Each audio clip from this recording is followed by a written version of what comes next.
Colonel Jeff Fischer, you've spent over 30 years in the United States Air Force. You're on 7 combat tours. You yourself are a combat aviator.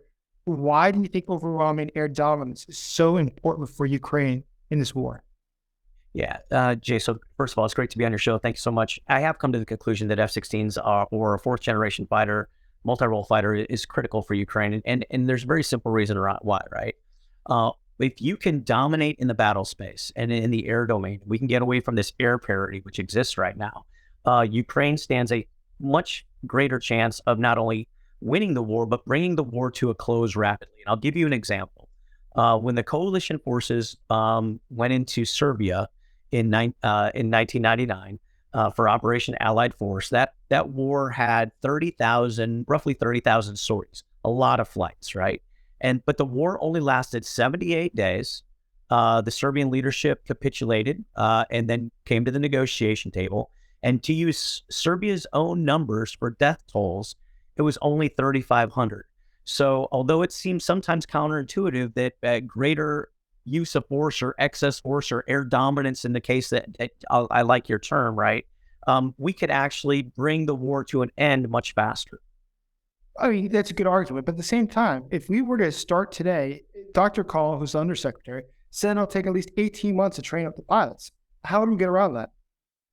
Yeah, so Dr. Call, I think, is a little bit disingenuous. I would agree with his assessment of 18 months if we were to take you and start you learning how to fly an F-16. But if we're going to do a transition program where we're going to take already trained and skilled Ukrainian pilots who know how to do basic combat maneuvers, who have flown in combat, and we're just transitioning them to a different type of airframe, we call that a B course. This is going to take more on order of 2 to 6 months. And to be fair, the Chief of Staff of the United States Air Force, General C.Q. Brown, is on record as actually saying that. So I understand 18 months leads more toward the Biden and current administration's policy is, but it's a little bit of a disingenuous answer. We can do this in about 2 to 6 months. But we need a ton of people. It's not just the pilots that need training. It's the mechanics, the technical guys. How do we train them up? How many people are really necessary? Yeah, so a fighter squadron usually has about 300 people that are just the maintainers, the guys on the ground. It takes a lot to maintain fourth generation fighters. I would argue that I think that if you looked at the Ukrainian Air Force, they've got a lot of people on the ground maintaining their MiG-29s, their Su-27s, and Su-25s. But this is the beautiful part of the F-16, right? You've got dozens and dozens of tens of thousands of people trained to actually do maintenance on F-16s because the United States has built 4,500 over the last few decades. So you could actually find some of these people who are well qualified at F-16 maintenance, and then do contracted logistics support at the very beginning, do a on-the-job training for some of those transition maintainers from Ukraine. And after 6 months to a year, you've already got a fully qualified, now qualified Ukraine F-16 maintainer base, just leveraging what exists already out in the world today. It's a good argument. But why the F-16 specifically? Why not a different airplane? So look, I'm not an F-16 salesperson, but I like the F-16, and the reason I like the F-16 is, as I said, there's been 4,500 of them made, right? And the production line's still churning out F-16s to this day.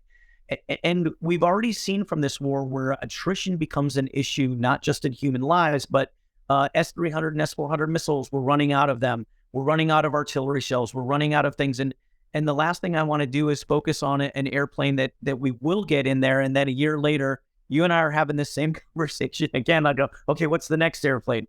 I want something that has redundancy. I want something that exists in massive numbers in this world. And I want to do all this training we talked about, pilot training and maintainer training. I want to do it once. And I want to give Ukraine the best opportunity to go in, fly, fight, and win in this war. You're very persuasive. Now tell me about the book you had come out last week, Afghan Ghost. Yeah, so thanks to for asking. So my third book in the Curtain Over Thriller series, Afghan Ghost, just came out. It's doing great in its sales. I did deploy to Afghanistan twice. The book's actually based on real events that have happened to me, although it's a fiction thriller. And it's a little bit of a dark story, but the real events are there, and people want to understand the plight of service members who fought in Afghanistan, and some of the ghosts that we carry in our brains to this day, why those happened. It's a great book. So hopefully people go out and enjoy it. Colonel Jeff, thank you so much for coming on, and thank you for your service. I appreciate you. Thanks a lot. Have a great day. Have a great one.